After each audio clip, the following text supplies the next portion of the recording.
السلام عليكم ورحمة الله وبركاته. نحمده ونصلي على رسوله الكريم، أما بعد، فأعوذ بالله من الشيطان الرجيم. بسم الله الرحمن الرحيم. رب اشرح لي صدري ويسر لي أمري واحلل عقدة من لساني يفقه قولي. ربنا زدنا علما، اللهم فقهنا في الدين، آمين يا رب العالمين. آغاز ہوتا جی سورہ ملک کا، جو کہ مکی سورہ ہے،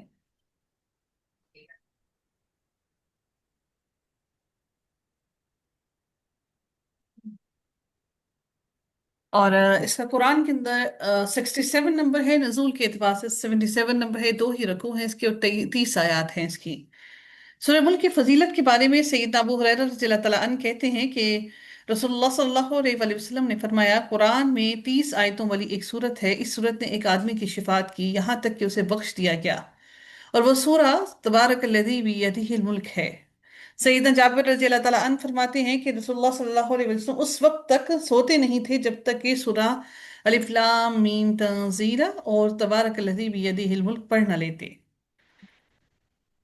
آغاز کرتے ہیں سورہ کا اور دیکھتے ہیں کہ اللہ رب العزت کا کیا ارشاد ہے سورہ میں۔ تبارک الذی بیدہ الملک وہو علی کل شیء قدیر۔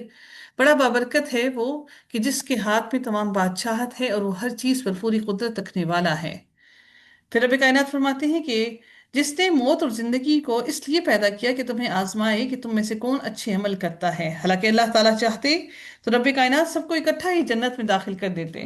اللہ تعالیٰ نے زندگی اور موت کو اسی لیے بنایا تاکہ ہر انسان کو جان لے کہ کون ہم میں سے اچھے عمل کرتا ہے، اور وہ ہر چیز پر غالب بھی ہے اور بخش دینے والا بھی ہے۔ اسی نے 7 آسمان تہ بتہ پیدا کیے، تم رحمان کی پیدا کردہ چیزوں میں کوئی بے ربطی نہیں دیکھو گے، ان کے اندر کوئی بھی کمی بیشی نہ دیکھو گے۔ ذرا دوبارہ آسمان کی طرف دیکھو، کیا تمہیں اس میں کوئی خلل، کوئی خرابی، کوئی کمی نظر آتی ہے؟ پھر اسے بار بار دیکھو، پھر بار بار اپنی آنکھوں کو لوٹا کر آسمان کی طرف دیکھو، تمہاری نگاہ تھک کر ناکام پلٹ آئے گی اور تمہیں کچھ بھی آسمان کے اندر کمی نظر نہ آئے گی۔ پھر رب کائنات نے مزید ارشاد فرمایا کہ وَلَقَدْ زَيَّنَّا السَّمَاءَ الدُّنْيَا بِمَصَابِيحَ وَجَعَلْنَاهَا رُجُومًا لِلشَّيَاطِينِ وَأَعْتَدْنَا لَهُمْ عَذَابَ السَّعِيرِ۔ ہم نے آسمان دنیا کو چراغوں سے سجا دیا ہے، اور ان چراغوں ستاروں کو شیطانوں کو مار بھگانے کا ذریعہ بنا دیا ہے، اور ان کے لیے ہم نے بھڑکتی ہوئی آگ تیار کر رکھی ہے۔ اور جن جن لوگوں نے اپنے پروردگار کا انکار کیا ان کے لیے جہنم کا عذاب ہے، اور وہ بہت ہی برا ٹھکانہ ہے۔ جب وہ اس میں پھینکے جائیں گے تو اس کے دھاڑنے کی آواز سنیں گے، اور وہ اچھل رہی ہوگی۔ کس کے اندر؟ جہنم کے اندر۔ جو جہنم ہے، اللہ تعالیٰ نے اس جہنم کے بارے میں فرمایا کہ وہ جہنم ایسی جہنم ہے، اس کی آگ ایسی ہے کہ جب اس میں وہ لوگ پھینکے جائیں گے تو وہ دھاڑنے لگے گی۔ جس طرح شیر دیکھا نا کہ جس طرح سے دھاڑتا ہے، جس طرح سے گدھا اپنی آواز نکالتا ہے، تو اس گدھے کی آواز جیسی وہ آوازیں نکالے گی۔ زفر کہا جاتا ہے کہ سانس لینے کو، جو اپنی سانس کو باہر نکالتا ہے اس کو، اور زفیر گدھے کی آواز کو کہتے ہیں کہ جو اپنی جو آواز جو آہستہ سے اونچی ہونا شروع ہو جاتی ہے، اور جب گدھا ہینگنے کے عمل کو ختم کرنے لگے تو وہ آواز جو اونچی آواز سے پست ہونا شروع ہوتی ہے اسے شہیق کہا جاتا ہے۔ شہیقوں، جو اللہ تعالیٰ نے یہاں پر ارشاد فرمایا نا، شہیقوں، شہیقوں، یہ تو جی، شہیقوں وہی تفور، ٹھیک ہے۔ تو اللہ تعالیٰ نے یہاں پر اسی گدھے کی آواز کے بارے میں فرمایا کہ سب سے زیادہ مکرو اور کانوں پر ناگوار گزرنے والی یہ آواز ہوتی ہے گدھے کی۔ ایسی ہی مکرو آواز دوزخ سے پیدا ہو رہی ہوگی۔ پھر اس کی بھی دو صورتیں ہوں گی، ایک یہ کہ ایسی آواز جہنم کی جوش مارنے سے پیدا ہوگی، دوسری یہ کہ دوزخ میں جو لوگ پہلے سے پڑے ہوں گے وہ اس قسم کی مکرو آواز نکالیں گے، یعنی پسندیدہ آواز نہیں ہوگی۔ پھر اللہ تعالیٰ فرماتے ہیں قریب ہوگی کہ وہ غصے سے پھٹ جائے، یعنی اتنا غصہ ہوگا ان تمام جہنمیوں کو، ان تمام گناہگاروں کو لے کر، یعنی اپنے غصے میں ابل رہی ہوگی، اچھل رہی ہوگی۔ اللہ تعالیٰ فرماتے ہیں کہ پھر مزید وہ کیا پوچھے گی ان سے؟ جہنم، کیا تمہارے پاس کوئی ڈرانے والا نہیں آیا؟ وہ کہیں گے کیوں نہیں، ہمارے پاس خبردار کرنے والا آیا تو ہم نے اس کو جھٹلا دیا، اور ہم نے کہا کہ اللہ تعالیٰ نے کوئی چیز نازل نہیں کی، تم ایک بڑی گمراہی میں ہو۔ اور وہ کہیں گے اگر ہم سنتے یا سمجھتے ہوتے تو آج ہم بھڑکتی ہوئی آگ والوں میں نہ ہوتے۔ سو وہ اپنے گناہوں کا اعتراف کریں گے، سو دور ہی ہے بھڑکتی ہوئی آگ والوں کے لیے۔ یقیناً جو لوگ لوگ بن دیکھے اپنے رب سے ڈرتے ہیں، یقیناً ان کے لیے بخشش اور بڑا اجر ہے، اور تم اپنی بات چھپاؤ یا اس کو ظاہر کر دو، یقیناً وہ تو سینوں والی بات کو خوب جاننے والا ہے۔ کیا وہی نہیں جانتا جس نے پیدا کیا، اور وہ نہایت باریک بین اور خوب باخبر ہے، وہ جس نے تمہارے لیے زمین کو تابع بنا دیا، تمہارے تمہارے تابع کر دیا اس نے، سو تم اس کے راستوں پر چلو اور اس کی رزق میں سے کھاؤ اور اسی کی طرف قبروں سے اٹھ کر جانا ہے۔ کیا تم اس سے بے خوف ہو گئے کہ جو آسمان میں ہے جو وہ تمہیں زمین میں دھسا دے تو اچانک وہ ہچکولے کھانے لگے؟ کیا تم اس سے بھی بے خوف ہو گئے کہ جو آسمان میں ہے کہ تم پر پتھراؤ والی آندھی بھیج دے؟ پھر جلد ہی تم جان لو گے کہ کیسا ہے میرا ڈرانا، اور بلا شبہ یقیناً ان سے پہلے لوگوں نے بھی جھٹلایا تھا، پھر کیسا تھا میرا عذاب۔ اور کیا انہوں نے اپنے اوپر پرندوں کو نہیں دیکھا اس حال میں کہ وہ پر پھیلائے ہوئے ہوتے ہیں اور کبھی سمیٹ لیتے ہیں، اور رحمان کے سوا نہیں کوئی ان کو تھامتا، بلا شبہ وہ ہر چیز کو خوب دیکھنے والا ہے۔ یعنی ان پرندوں کی بھی جو اڑان آسمانوں میں بھرتے ہیں، یہ بھی اللہ تعالیٰ کی مدد اور اللہ کے حکم سے ہی ہوتا ہے۔ یا کون ہے جو تمہارا لشکر ہے جو رحمان کے مقابلے میں تمہاری مدد کرے؟ کوئی تمہیں روک تمہیں اللہ کے مقابلے میں کوئی بچا سکتا ہے؟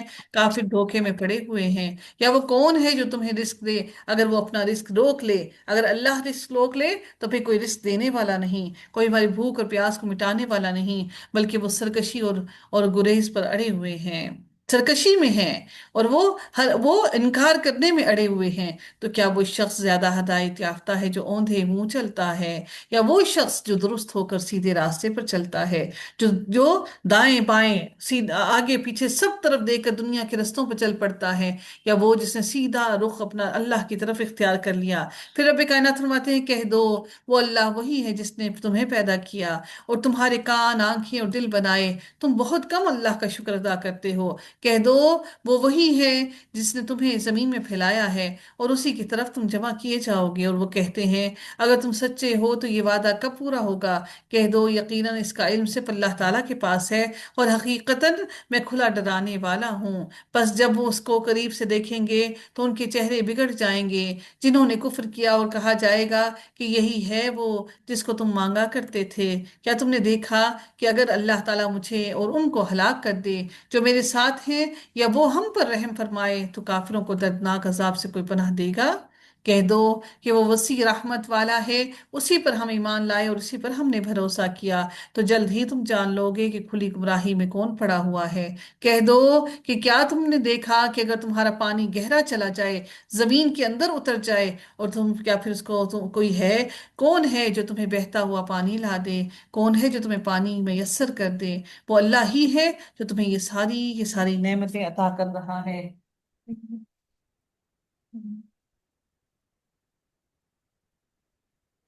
سورہ قلم کا آغاز ہوتا ہے جو کہ مکی سورہ ہے، 2 رکوع ہے اس کی، اور سوری نزول کے اعتبار سے دوسرا نمبر ہے اس کا، قرآن کے اندر اس کا 68 نمبر ہے، 2 ہی رکوع ہے اس کی، 52 آیات اس کی 52 ہیں۔ بسم اللہ الرحمن الرحیم، نون والقلم وما یسطرون۔ نون، قلم کی قسم اور اس کی قسم جو وہ لکھتے ہیں۔ اس سے مراد وہ قلم بھی ہے جو اللہ تعالیٰ نے جس کو سب سے پہلے اللہ رب العزت نے جس کو حکم دیا کہ لکھ۔ بعض کے قریب اس سے مراد وہ قلم ہے جس کو اللہ تعالیٰ نے کائنات میں ہر چیز کی تخلیق سے پہلے پیدا کیا اور اس سے کہا کہ لکھ، اور قلم نے وہ سب کچھ لکھ دیا جو اب تک ہونے والا تھا، ہمیشہ ہونے والا تھا، آخر وقت تک۔ اس حدیث کے مطابق لکھنے والی قلم خود ہی ہے، یا ممکن ہے کہ اس قلم سے لکھنے والے اللہ تعالیٰ کے فرشتے ہوں؟ دوسرا مطلب یہ ہے کہ قلم اور ان فرشتوں کی قسم جو لوح محفوظ سے قرآن نقل کرتے ہیں۔ تیسرا مطلب یہ ہے کہ جو نزول قرآن کے بعد ان صحابہ کرام کی قسم جو قرآن کی وحی کو قلم سے لکھتے ہیں۔ اور چوتھا اس کا مطلب یہ ہے کہ ان مورخین کی قسم جو قلم کے ساتھ بڑے بڑے مصلحین کی داستان اور حیات تاریخ کی اوراق میں لکھ کر اس کو محفوظ کر لیتے ہیں۔ ان سے مراد ان تمام قلموں سے مراد ہے، یعنی قلم کی کوئی عام بات نہیں ہے، قلم بہت اہمیت رکھتی ہے، اور کبھی بھی علم انسان کے پاس اس وقت تک نہیں آ سکتا جب تک انسان قلم کو چلانا نہ سیکھے۔ بدقسمتی سے آج دنیا یہ سمجھ رہی ہے کہ لکھنا کسی فائدہ مند نہیں، کوئی فائدہ مند نہیں، بلکہ آج وہ ہر چیز کو لیپ ٹاپس اور اینڈرائڈس کے اندر ڈالنا چاہ رہے ہیں تاکہ ہم قلم سے بچ جائیں، لیکن قلم کے بغیر کوئی علم نہیں۔ اللہ تعالیٰ فرماتے ہیں آپ اپنے رب کے فضل سے ہرگز دیوانے نہیں ہیں، یعنی اس تمام علم جو قلم سے لکھا گیا، اس تمام علم کو کی قسم اٹھانے کے بعد اللہ تعالیٰ نے فرمایا کہ آپ اللہ تعالیٰ کے فضل سے، آپ اللہ کے فضل سے دیوانے نہیں ہیں، اور یقیناً آپ کے لیے ایسا اجر ہے جو کبھی منقطع ہونے والا نہیں، اور آپ یقیناً اخلاق کے بڑے بلند مرتبے پر ہیں، ان قریب آپ بھی دیکھ لیں گے اور وہ بھی دیکھ لیں گے کہ تم میں سے کون جنون میں مبتلا ہے۔ بلا شبہ آپ کا پروردگار خوب جانتا ہے کہ کون اس کی راہ بھول گیا ہے اور کون راہ راست پر ہیں، لہٰذا آپ جھٹلانے والوں کی بات نہ مانیے۔ اے نبی، آپ وہ جو جھٹلانے والے لوگ ہیں ان کی بات نہ مانیے، وہ چاہتے ہیں کہ کاش آپ نرمی اختیار کریں تو وہ بھی نرم پڑ جائیں، یعنی آپ نرمی اختیار کریں وہ بھی نرم پڑ جائیں، یعنی کہ کافروں کا مطالبہ یہ تھا کہ رسول اللہ صلی اللہ علیہ وسلم ہمارے بتوں کو برا کہنا چھوڑ دیں۔ آپ معاذ اللہ ان بتوں کو گالیاں تو نہیں دیتے تھے، بلکہ صرف یہ کہتے تھے کہ یہ بت کسی کا کچھ بگاڑ نہیں سکتے، نہ ہی سنوار سکتے ہیں، ان کے تصرف اور اختیار میں کچھ بھی نہیں ہے۔ پھر مدتوں سے ان کافروں میں اعتقاد چلا آ رہا تھا کہ ہمارے یہ معبود ہمارا بگاڑ بھی سکتے ہیں اور سنوار بھی سکتے ہیں، لہٰذا وہ آپ صلی اللہ علیہ وسلم کی اس تعلیم کو اپنی بھی توہین سمجھتے تھے اور اپنے آباء و اجداد کی بھی توہین سمجھتے تھے۔ اس لیے ان کا مطالبہ یہ تھا کہ آپ ہمارے معبودوں کے بارے میں کچھ بھی نہ کہیں، ان کی شان میں کوئی توہین یا گستاخی کی بات نہ کریں، ہم آپ کے معبود کے حق میں کوئی ایسی بات نہیں کریں گے۔ اس کے جواب میں اللہ تعالیٰ نے فرمایا کہ حق و باطل میں کبھی سمجھوتا نہیں ہوتا، پھر اگر آپ ان کی کوئی بات تسلیم کر بھی لیں تو بھی ایسے سمجھوتے اور ایسی سمجھوتے کا کوئی فائدہ حاصل نہیں ہوتا، کیونکہ یہ لوگ جھوٹے ہیں، اپنی کسی بات پر قائم رہنے والے نہیں، ان کا اصل مقصد اللہ تعالیٰ کی آیات کو جھٹلانا ہے۔ اللہ تعالیٰ نے فرمایا اور ہر قسمیں کھانے والے ذلیل کی بات نہ مانیے جو تانے دینے والا ہے اور چغلیاں کھاتا پھرتا ہے، بھلائی سے ہر دم روکنے والا ہے۔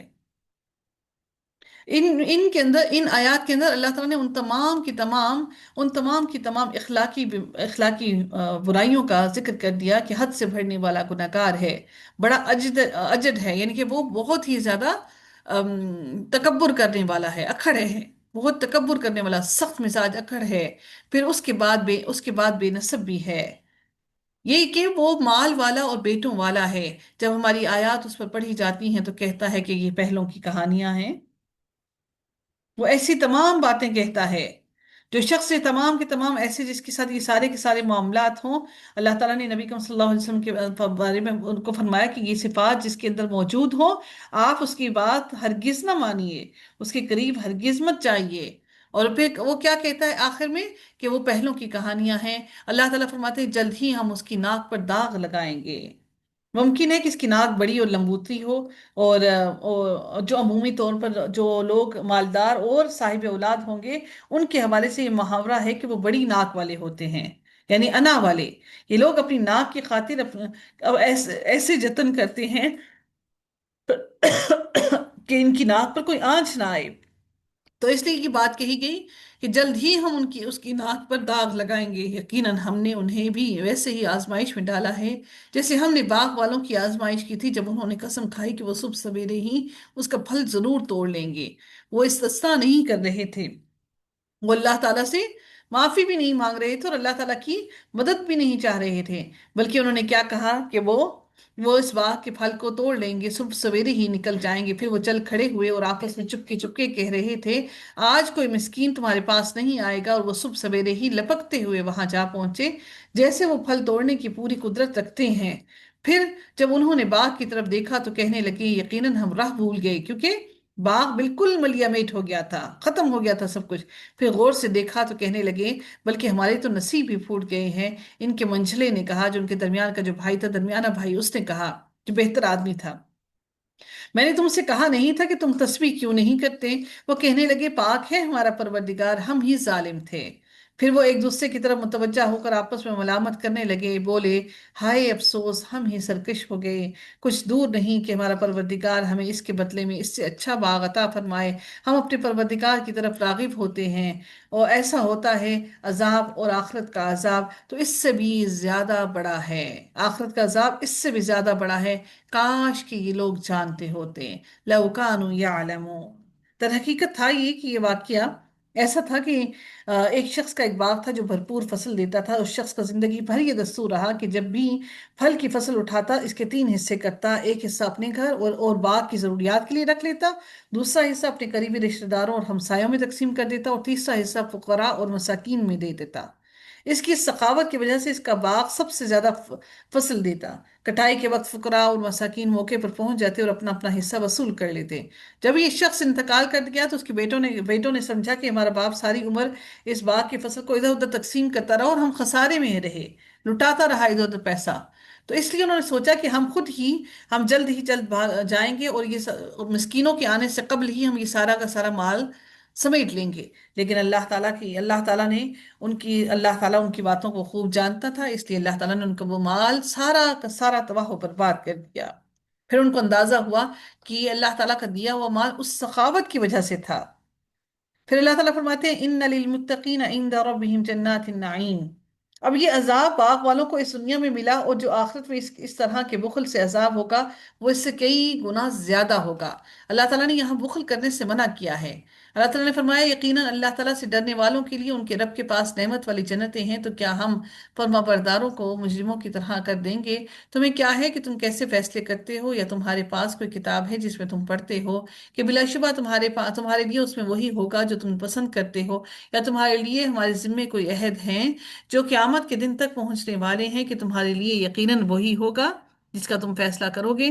ان سے پوچھیے کہ ان میں سے کون اس کا ضامن ہے یا ان کے کچھ شریک ہیں، تو وہ اپنے شریکوں کو لے آئیں اگر سچے ہیں. جس دن پنڈلی کھول دی جائے گی اور وہ سجدوں کے لیے بلائے جائیں گے تو وہ استطاعت نہیں رکھیں گے. ان کی نگاہیں جھکی ہوئی ہوں گی، ذلت ان پر چھا رہی ہوگی، حالانکہ بلا شبہ انہیں سجدوں کے لیے بلایا جاتا تھا جبکہ وہ صحیح سالم تھے. چنانچہ مجھے اور اس کو چھوڑ دو جو اس کلام کو جھٹلاتا ہے. ہم ضرور انہیں آہستہ آہستہ لے جائیں گے جہاں سے وہ نہیں جانیں گے، اور میں ان کو مہلت دوں گا. یقیناً میری خفیہ تدبیر بہت مضبوط ہے. یا آپ ان سے کوئی اجرت مانگتے ہیں کہ وہ تاوان سے بوجھل ہیں، کہ ان کو مشکل لگتا ہے کہ وہ آپ کو پیسے دیں، آپ کی مدد کر آپ کو اس کا معاوضہ دیں؟ یا ان کے پاس غیب ہے تو وہ لکھتے ہیں؟ چنانچہ آپ اپنے رب کے حکم تک صبر کرو اور مچھلی والے کی مانند نہ ہو جاؤ جب اس نے دعا کی حالانکہ وہ غم سے بھرا ہوا تھا. حضرت یونس علیہ السلام کا ذکر کیا جا رہا ہے. اگر یہ نہ ہوتا کہ اس کے رب کی نعمت نے اسے سنبھال لیا تو وہ مذمت کیا ہوا چٹیا زمین میں پھینک دیا جاتا. پھر اس کے رب نے اسے منتخب کیا، بس اسے نیک لوگوں میں شامل کر دیا. اللہ نے نبی کریم صلی اللہ علیہ وسلم کو صبر کرنے کی تلقین کی کہ ان کی طرح بے صبری مت کرنا، اور قریب ہے وہ لوگ جنہوں نے کفر کیا آپ کو اپنی نگاہوں سے ضرور ہی پھسلا دیں جب وہ ذکر سنتے ہیں اور کہتے ہیں کہ یقیناً یہ تو بالکل دیوانہ ہے، حالانکہ وہ تمام جہانوں کے لیے نصیحت کے علاوہ کچھ بھی نہیں ہے. سورہ حاقہ کا آغاز ہوتا ہے جو کہ مکی سورہ ہے. نزول کے اعتبار سے 78 نمبر اور قرآن کے اندر 69 نمبر ہے. اس کا 2 رکوع ہیں اور 52 آیات ہیں اس کی. بسم اللہ الرحمن الرحیم. الحاقہ ملحاقہ، حق ثابت ہونے والی. کیا ہے حق ثابت ہونے والی؟ اور کس چیز نے آپ کو خبر دی کہ کیا ہے حق ثابت ہونے والی؟ ثمود اور عاد نے کھڑکھڑانے والی قیامت کو جھٹلایا تھا. کھڑکھڑانے والی کیوں کہا گیا؟ کہ زمین کی ہر چیز کھڑکھڑانے لگے گی. سو جو ثمود تھے انہیں ایک حد سے بڑھی ہوئی آواز سے ہلاک کیا گیا، اور جو عاد تھے تو وہ سخت ٹھنڈی تیز اور تند آندھی سے ہلاک کر دیے گئے جو قابو سے باہر ہونے والی تھی. اس نے اسے 7 راتیں اور 8 دن ان پر جڑ کاٹ دینے کے لیے مسلسل چلائے رکھا.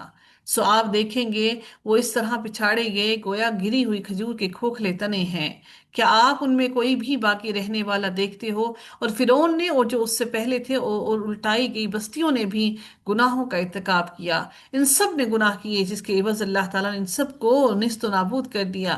بس انہوں نے اپنے رب کے رسول کی نافرمانی کی تو اللہ تعالیٰ نے انہیں بڑی سخت گرفت میں پکڑا.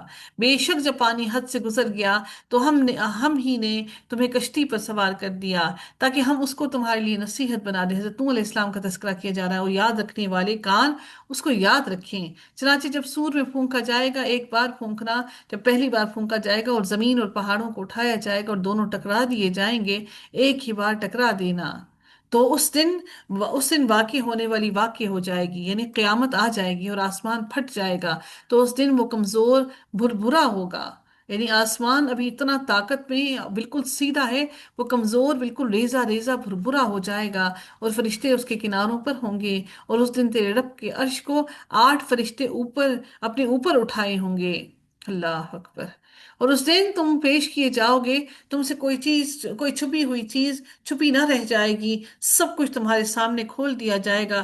تم جہنم کو، اللہ رب العزت کے فرشتوں کو، اللہ کے عرش کو اپنی آنکھوں سے، اپنی نگاہوں سے دیکھ لو گے، اس قیامت کی گھڑی کو بھی دیکھ لو گے۔ سو جس کو اس کا ان کا نامہ اعمال اس کے دائیں ہاتھ میں دیا گیا، تو وہ کہے گا لو میرا نامہ اعمال پڑھو۔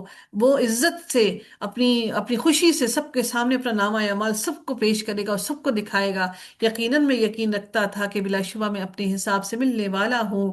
پھر وہ پسندیدہ زندگی میں ہوگا، عالی مقام جنت میں، جس کے پھل قریب ہوں گے، مزے سے کھاؤ پیو اپنے ان اعمال کے بدلے میں جو تم نے گزرے دنوں میں آگے بھیجے تھے۔ لیکن جس کا اس کا نامہ اعمال بائیں ہاتھ میں دیا جائے گا، تو وہ کہے گا کہ اے کاش کہ میرا نامہ اعمال مجھے نہ دیا جاتا، اور میں نہ جان پاتا کہ میرا حساب کیا ہے۔ اے کاش وہی موت فیصلہ کن ہوتی جو موت مجھے دنیا میں دی گئی تھی۔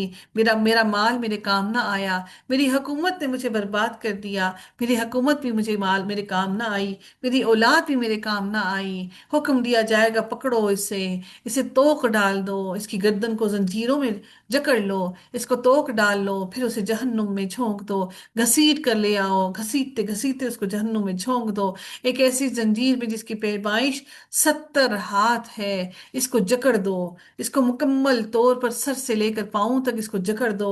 وہ عظیم اللہ تعالیٰ پر ایمان نہیں لاتا تھا، اور نہ ہی مسکین کو کھانا کھلانے کی ترغیب دیتا تھا۔ سو آج یہاں اس کا کوئی غم خار دوست نہیں، اور نہ پیپ کے سوا اس کے لیے کوئی کھانا ہے، جسے خطا کاروں کے سوا کوئی نہیں کھاتا۔ بس نہیں، میں قسم کھاتا ہوں ان چیزوں کی بھی جنہیں تم دیکھتے ہو، اور ان کی بھی جنہیں تم نہیں دیکھتے۔ یقیناً وہ ایک معزز پیغام لانے والے کا قول ہے۔ یہ بات جو قرآن ہے، انہ لقول رسول کریم، یہ ایک پاکیزہ فرشتہ لے کر آیا اس کو، اور وما ہوا بقول شاعر، تم اس قرآن کو شاعر کا قول کہتے ہو، یہ کسی شاعر کا قول نہیں، بلکہ یہ اللہ کا مقرب فرشتہ لے کر آیا ہے۔ تم لوگ بہت ہی کم ہو جو اس قرآن پر ایمان لاتے ہو، اور نہ کسی کاہن کا قول ہے جو بہکا ہوا ہے۔ تم لوگ بہت ہی کم ہو جو نصیحت قبول کرتے ہو۔ یہ جہانوں کے رب کی طرف سے نازل کیا ہوا ہے، اور اگر وہ ہم پر کوئی بات گھڑ کر لاتا تو یقیناً ہم اس کو دائیں ہاتھ سے پکڑتے، ہم اس کے دائیں ہاتھ سے، یعنی نبی کریم صلی اللہ علیہ وسلم کو کہا جا رہا ہے کہ ہم اس کو پکڑ لیتے اس کے دائیں ہاتھ سے، پھر یقیناً ہم اس کی رگ جان کاٹ دیتے۔ یعنی اللہ تعالیٰ نے نبی کے معاملے میں بھی اتنا سخت الفاظ استعمال کیے کہ میرے الفاظ کے علاوہ اگر وہ کوئی بھی الفاظ اپنے پاس سے لے آتا تو یقیناً ہم اس کی رگ جان کاٹ دیتے۔ پھر تم میں سے کوئی بھی اس سے روکنے والا نہ ہوتا کہ مجھے کوئی روک سکتا ہے۔ تو ہم انسان اللہ تعالیٰ کے ساتھ کیا کیا باتیں منسوخ کر دیتے ہیں، وہ یقیناً وہ ان کے لیے بلا شبہ ایک نصیحت ہے جو اللہ تعالیٰ سے ڈر کر رہتے ہیں، اور یقیناً ہم ضرور جانتے ہیں کہ بلا شبہ تم میں سے کچھ لوگ چھٹلانے والے بھی ہیں، اور بلا شبہ یقیناً وہ کافروں کے لیے پچھتاوا ہے، اور یقیناً وہ بالکل یقینی حق ہے، یہ سچ ہے۔ فسبح بسم ربک العظیم، آپ اپنے رب عظیم کے نام کی تسبیح کریں۔ اے نبی، آپ اپنے رب کے عظیم نام کی تسبیح کریں۔ سورہ معارج کا آغاز ہوتا ہے جو کہ مکی سورہ ہے، قرآن کے اندر اس کا 70 نمبر ہے، اور نزول کے اعتبار سے 79 نمبر، رکوع 2 ہے، آیات اس کی 44 ہے۔ بسم اللہ الرحمن الرحیم۔ سأل سائل بعذاب واقع، سوال کرنے والے نے واقع ہونے والے عذاب کا سوال کیا۔ یہ بار بار یہی سوال کیا کرتے تھے، کون؟ یہی سوال بار بار کافر، اس عذاب کے آنے کا سوال بار بار اللہ تعالیٰ سے کیا کرتے تھے، یعنی نبی سے بار بار سوال کرتے تھے کہ اس سوال کرو اپنے نبی سے، اپنے اللہ سے۔ کسی طلب کرنے والے نے اس عذاب کا مطالبہ کیا جو واقع ہو کر رہے گا، جسے کافروں سے کوئی ٹالنے والا نہیں۔ یہ عذاب اللہ تعالیٰ کی طرف سے آئے گا جو بلندیوں کا مالک ہے، جس کی طرف روح اور فرشتے ایک دن میں چڑھتے ہیں، جس کی مقدار 50,000 سال ہے۔ یعنی جو زمین سے فرشتے اوپر چڑھتے ہیں اس کا فاصلہ جو ہے وہ 50,000 سال کے برابر ہے۔ بس اے نبی، آپ صبر کیجئے، اور صبر بھی کیا کیجئے؟ صبر جمیل کیجئے۔ یعنی ہمیں صرف نبی کو نہیں بلکہ ہم سب کو اس صبر جمیل کرنے کا حکم دیا گیا کہ ایسا صبر کیا جائے کہ جس میں کوئی گلہ اور شکوہ نہ ہو۔